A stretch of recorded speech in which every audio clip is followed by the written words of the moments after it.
할렐루야! 오늘도 새벽을 깨워 귀한 예배의 자리에 나오신 성도님들을 주님의 이름으로 환영하고 축복합니다. 5월 23일 새벽 예배 다 같이 사도신경으로 우리의 신앙을 고백하며 새벽 예배를 하나님께 드리겠습니다. 전능하사 천지를 만드신 하나님 아버지를 내가 믿사오며 그 외아들 우리 주 예수 그리스도를 믿사오니 이는 성령으로 잉태하사 동정녀 마리아에게 나시고 본디오 빌라도에게 고난을 받으사 십자가에 못 박혀 죽으시고 장사한 지 사흘 만에 죽은 자 가운데서 다시 살아나시며 하늘에 오르사 전능하신 하나님 우편에 앉아 계시다가 저리로서 산자와 죽은 자를 심판하러 오시리라. 성령을 믿사오며 거룩한 공회와 성도가 서로 교통하는 것과 죄를 사하여 주시는 것과 몸이 다시 사는 것과 영원히 사는 것을 믿사옵나이다. 아멘.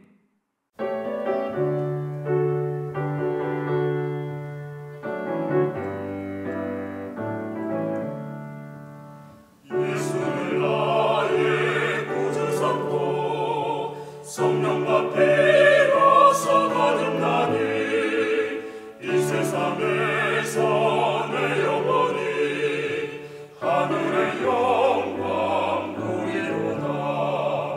이것이 나의 간증이요 이것이 나의 찬송일세.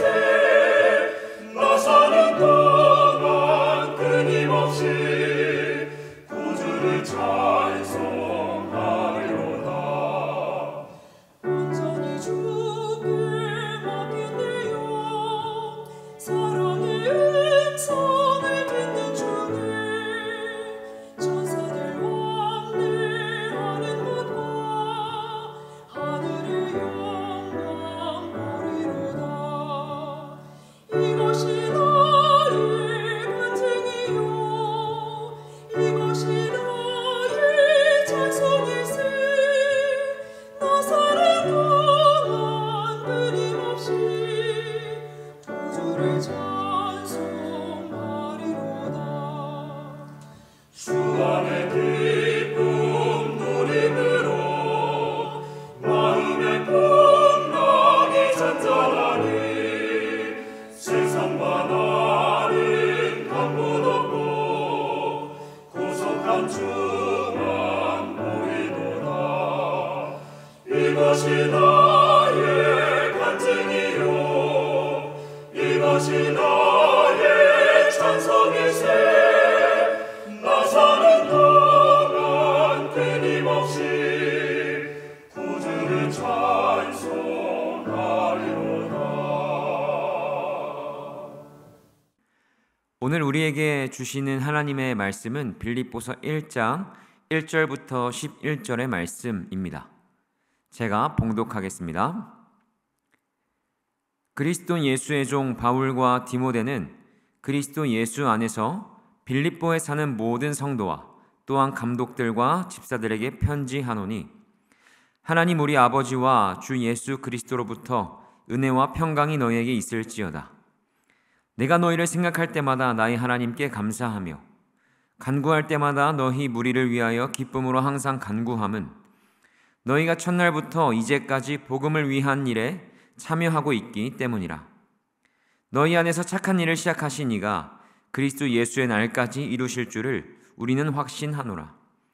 내가 너희 무리를 위하여 이와 같이 생각하는 것이 마땅하니 이는 너희가 내 마음에 있음이며 나의 매임과 복음을 변명함과 확정함에 너희가 다 나와 함께 은혜에 참여한 자가 됨이라.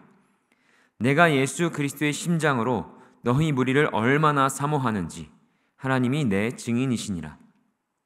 내가 기도하노라. 너희 사랑을 지식과 모든 총명으로 점점 더 풍성하게 하사 너희로 지극히 선한 것을 분별하며 또 진실하여 허물 없이 그리스도의 날까지 이르고 예수 그리스도로 말미암아 의의 열매가 가득하여 하나님의 영광과 찬송이 되기를 원하노라. 아멘. 함께 예배와 드려진 예물을 위해서 기도하겠습니다. 하나님, 오늘도 우리를 깨워 이 귀한 하나님 앞으로 인도하여 주시니 감사합니다. 하나님, 저희가 오늘부터 빌립보서의 말씀을 나누는데 그 빌립보서의 말씀대로 주 안에서 항상 기뻐할 수 있는 우리들 되게 하여 주시옵소서. 이 말씀을 통하여서 하나님이 어떠한 분이신지 하나님의 뜻과 마음을 더 깊이 알아가는 시간 되게 하여 주시옵소서. 감사합니다. 이 모든 말씀 예수 그리스도 이름으로 기도합니다. 아멘. 오늘부터 저희는 함께 빌립보서의 말씀을 통해 복음과 또 하나님의 마음 그리고 그 뜻을 나누려고 합니다.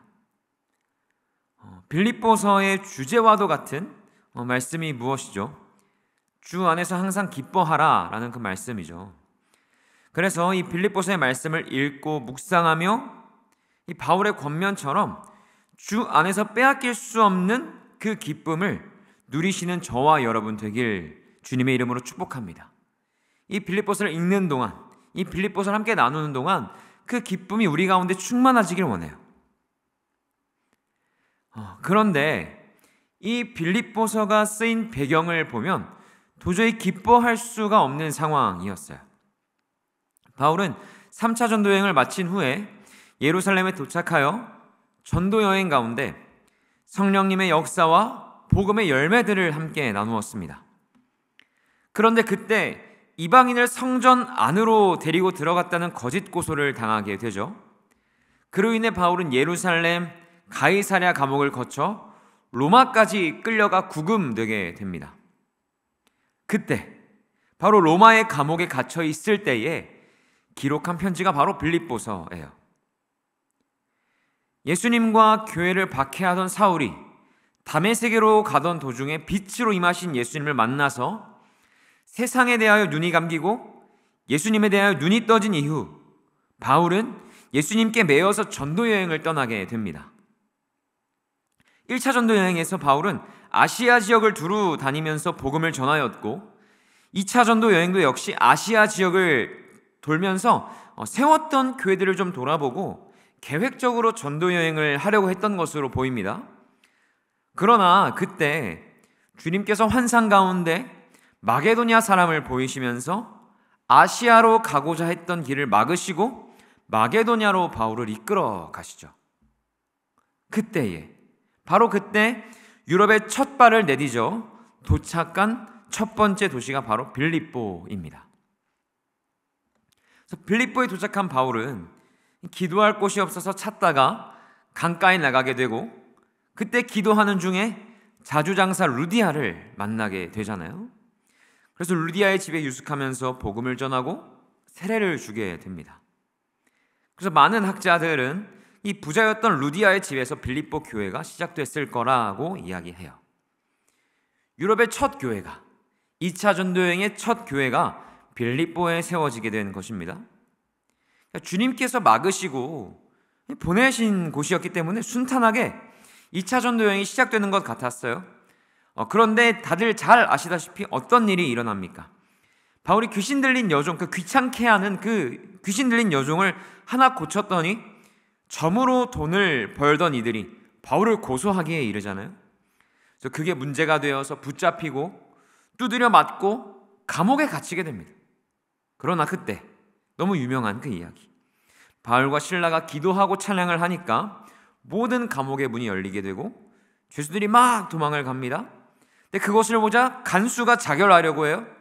그 순간 바울이 그를 살려주고 그에게도 복음을 전합니다.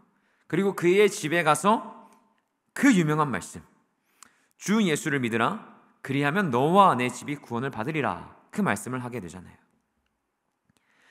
그러니까 마게도냐에서의 첫 도시, 그리고 첫 교회, 유럽의 첫 성도, 그리고 바울이 처음으로 감옥에 갇혔던 곳, 그곳이 바로 빌립보입니다. 그러니까 바울에게는 잊을 수 없는 애틋한 기억에 남는 그런 곳이 바로 빌립보였을 거예요. 그런데 이 빌립보 교회가 바울에게 좀 더 특별했던 이유는 빌립보 교회는 바울에게 후원을 했습니다. 바울이 전도 여행을 하는 데에 부족함이 없도록 도와주었어요.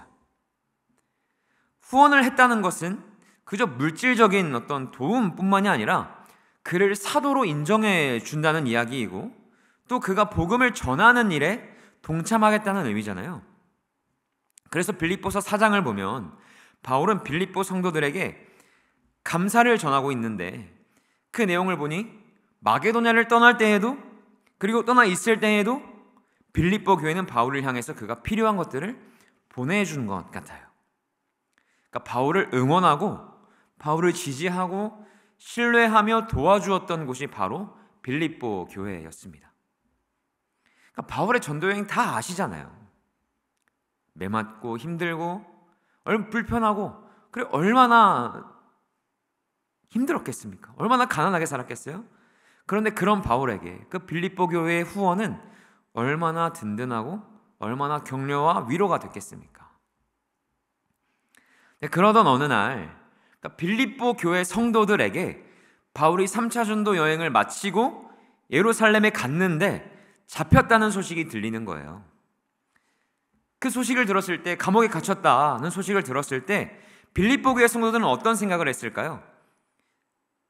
빌립보에서 잡혔을 때 하루 만에 풀려난 그 무고함을 증명하였던 그 바울을 생각하지 않았을까요? 그런데 바울은 하루는커녕 1년이 지나도 나오지 못합니다. 거기에 더해서 바울은 로마까지 끌려갔대요. 빌립보에 살았던 사람들 중에 대부분은 로마에 헌신하여서 군인으로 복무했던 퇴역 군인들이 많이 살던 도시였거든요. 그러니까 많은 이들이 로마의 시민권을 갖고 살던 곳이었기 때문에 로마 시민이라는 자부심, 또 나라에 대한 충성심이 있던 도시였어요. 그런 그들에게 감옥에 갇혔다는 건 엄청난 수치였거든요. 그런데 바울이 감옥에 갇힌 지 4년이나 지났고 로마까지 끌려가서 왕 앞에 서서 신문을 받는다는 이야기가 들리는 거죠. 그러면 그때 누군가는 의심하지 않았을까요? 바울 진짜 잘못한 거 아니야? 문제가 있긴 있었나 보다, 그런 생각을 하지 않았을까요? 근데 그 의심의 불씨에 기름을 끼얹는 어떤 그 정황들이 있었는데요. 로마서 15장과 사도행전 24장을 보면 바울은 3차 전도 여행을 마치고 예루살렘에 돌아가면서 당시 너무나 어려웠던 예루살렘 교회를 향한 연보, 마게도냐와 아가야 지방의 교회들이 모았던 연보를 가지고 돌아갔습니다. 그러니까 큰 돈이었어요. 계좌가 어디 있습니까? 수백, 수천만 원의 그 현금을 가지고, 그 연보를 가지고 돌아간 거예요. 그런데 붙잡힌 겁니다. 그러니까 누군가는 바울 그 잡힌 그거 돈 때문에 문제 생긴 거 아니에요? 그러니까 바울도 역시 사람이구나 라고 생각하는 사람이 왜 없었겠습니까? 근데 특히 바울에게 후원으로 신뢰와 응원을 아끼지 않았던 빌립보 교인 가운데에 이런 소식들을 듣고 이런 의심들이 생기기 시작한다면 더 큰 배신감을 느끼지 않았을까요? 그래서 빌립보서 4장을 보면 바울을 향한 빌립보 성도들의 후원이 잠시 멈췄던 것으로 보입니다. 바울의 상황을 한번 생각해 봅시다. 주님을 만나서 주님의 뜻대로 전도여행을 했어요. 그런데 그 결과는 거짓 고소와 매맞음, 그리고 투옥이었습니다. 그리고 동족들에 의한 수많은 박해가 있었고 살해의 위협이 있었고 사도권에 대한 공격도 있었죠. 그리고 나를 후원하던 교회로부터 후원이 끊겼습니다. 후원이 끊겼다는 것은 경제적으로 어려워졌다는 것을 의미하기도 하지만 나를 향한 신뢰가 끊어졌다는 것도 의미하는 것 아니겠습니까? 그래서 외롭기도 했을 거예요. 그러던 와중에, 그러던 어느 날 빌립보 교회로부터 에바브로디도가 와서 빌립보 교회의 소식, 그 편지와 후원을 다시 전달한 거예요, 바울에게. 그것을 받은 바울은 얼마나 감사하고 기뻤겠습니까? 그 관계가 다시 회복된 것이잖아요. 그래서 오늘 말씀 빌립보서 1장 3절부터 4절에 이렇게 이야기하는 거죠. 내가 너희를 생각할 때마다 나의 하나님께 감사하며 간구할 때마다 너희 무리를 위하여 기쁨으로 항상 간구하며.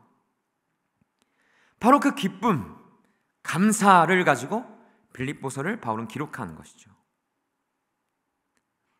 그런데 7절부터 8절을 보니까 바울이 이런 고백을 합니다. 내가 너희 무리를 위하여 이와 같이 생각하는 것이 마땅하니 이는 너희가 내 마음에 있음이며 나의 매임과 복음을 변명함과 확정함에 너희가 다 나와 함께 은혜에 참여한 자가 됨이라. 내가 예수 그리스도의 심장으로 너희 무리를 얼마나 사모하는지 하나님이 내 증인이시니라. 아멘. 그러니까 바울은 계속해서 빌립보 성도들을 생각하면서 감사하고 기뻤대요. 그리고 그들을 무척이나 사모했대요. 그러니까 다른 번역으로 보니까 그리워했답니다. 그러니까 이 이야기는 바울은 의심을 받고 공격을 받고 신뢰와 후원이 끊기는 그 가운데에도 빌립보 성도들을 기뻐하고 그들로 인해 감사하고 그들을 사모하고 그리워하고 그들을 위해서 기도했대요. 사람들로부터 의심받고 공격받고 무시당하고 조롱당하는 그때에 바로 그 사람들을 위해서 기도하고 그들을 기뻐하면서 사랑했던 이 바울을 보니까 누군가가 생각이 났어요. 그 한 분, 바로 예수님이 보이지 않으십니까? 그러니까 예수님의 그 공생애 동안 누가 예수님을 믿어주고 신뢰했습니까? 누가 예수님을 변호하고 누가 그의 무고함을 증언해 주었어요? 가족들도 예수님을 미친 사람 취급하였고 제자들도 다 뿔뿔이 도망갔잖아요. 예수님을 환영하던 무리는 예수님을 죽이라 소리치는 무리로 바뀌었어요. 그게 예수님이었잖아요. 그런데 히브리서 12장 2절엔 이런 말씀이 있습니다. 그는 그 앞에 있는 기쁨을 위하여 십자가를 참으사. 예수님께서 십자가에 달리실 그때 그 앞에는 누가 있었습니까? 예수님을 믿어주고 신뢰하고 응원하던 이들이 있었나요? 도망갔던 제자들이 돌아왔습니까? 거기엔 바리새인, 대제사장, 로마 군인들, 그리고 예수님이 십자가에 못 박히시는 것을 마땅하게 여기는 이들이 있었잖아요. 그런데도 예수님은 그들을 기뻐하셨답니다. 그 앞에 있는 이들이 예수님의 기쁨이래요. 그리고 갈라디아서 2장 20절엔 이렇게 말씀합니다. 나를 사랑하사 나를 위하여 자기 자신을 버리신 하나님의 아들. 나를 사랑하셔서 우리를 사랑하셔서 자기 자신을 십자가에 버리셨답니다. 바로 저와 여러분이 우리 주님의 기쁨이고 사랑이랍니다. 예수님도 왜 억울함이 없으셨겠어요? 왜 외로움도 없으셨겠고, 그리고 그 배신 가운데서도 우리를 기뻐하셨고 사랑하셨던 그 주님, 그 주님이 우리의 예수님이시잖아요. 오늘날에도 수많은 사람들이 예수님을 의심하고 공격합니다. 무시하고 예수님을 조롱해요. 하늘로 올라가셨던 그 주님이 다시 오기는 하는 건가 하는 의심도 때로 우리들 가운데 있기도 합니다. 그런데 사랑하는 우리 한사랑교회 성도님들, 바로 오늘날 지금 이때에 바울을 향하여서 다시 한번 신뢰와 믿음을 보여주었던 빌립보 교인들처럼 우리도 예수님을 향하여서 예수님, 전 예수님 믿습니다. 전 예수님 신뢰합니다. 라고 누가 좀 고백하시겠습니까? 바울에게 정말 큰 기쁨과 감사가 되었던 것처럼 우리의 믿음과 주님을 향한 우리의 신뢰가 주님께도 정말 큰 기쁨이 될 것이에요. 그래서 우리가 주님의 기쁨 되길 바라고 또 주님도 우리의 기쁨 되길 바랍니다. 그래서 오늘 하루 빌립보 교회를 향한 바울의 이 편지를 보시면서 우리를 향했던 그 주님의 사랑을 다시 한번 기뻐하고 감사하는 저와 여러분 되시길 예수님의 이름으로 축복합니다. 이 시간 다 함께 주기도문으로 예배를 마치겠습니다. 하늘에 계신 우리 아버지여, 이름이 거룩히 여김을 받으시오며 나라가 임하시오며 뜻이 하늘에서 이루어진 것 같이 땅에서도 이루어지이다. 오늘 우리에게 일용할 양식을 주시옵고 우리가 우리에게 죄 지은 자를 사하여 준 것 같이 우리의 죄를 사하여 주시옵고 우리를 시험에 들게 하지 마시옵고 다만 악에서 구하시옵소서. 나라와 권세와 영광이 아버지께 영원히 있사옵나이다. 아멘.